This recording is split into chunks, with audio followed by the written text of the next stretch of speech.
C'est un véritable commando, une équipe bénévole de choc qui quadrille les quartiers de Paisley et frappe à toutes les portes.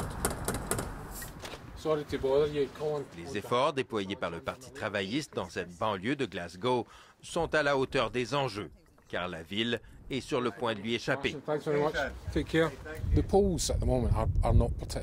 Les sondages ne sont pas très bons, avoue Mark McMillan. Alors, on essaie de rencontrer le plus d'électeurs possible. C'est notre troisième tournée aujourd'hui. L'affront fait d'autant plus mal que le candidat travailliste sortant à Paisley est un poids lourd du parti et qu'il est sur le point d'être délogé par une nouvelle venue en politique, une étudiante d'à peine 20 ans. Mary Black, la candidate du Parti national écossais, surfe en fait sur la vague de l'après-référendum et du réveil nationaliste qu'il a suscité. L'Écosse n'a jamais été bien représentée. Les députés travaillistes nous ont toujours déçus, dit-elle. Cette élection est l'occasion de choisir des gens qui vont vraiment aller défendre les intérêts de l'Écosse. Après avoir perdu en septembre le référendum sur l'indépendance, le Parti national écossais s'inspire maintenant de la stratégie du Bloc québécois.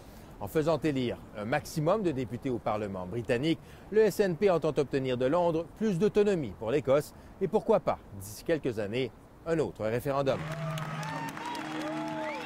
La stratégie semble fonctionner. Selon les sondages, le SNP pourrait bien remporter jeudi la presque totalité des 59 sièges en Écosse. Ces électrices s'apprêtent par exemple à voter SNP pour la première fois de leur vie. Habituellement, je vote travailliste, mais cette fois-ci, ce sera SNP, dit-elle, parce qu'ils sont vraiment en faveur de l'Écosse. Une vague de fonds qui fera mal au Parti travailliste. L'Écosse a toujours été un bassin de 40 à 50 sièges garantis pour les travaillistes, dit cet analyste. Sans ce coussin, ils vont devoir batailler encore plus ferme contre les conservateurs ailleurs en Grande-Bretagne. Alors que ces élections s'annoncent extrêmement serrées, l'Écosse se retrouve en position de force. Le SNP risque fort de détenir la balance du pouvoir, en mesure de monnayer son appui à l'un ou l'autre des partis.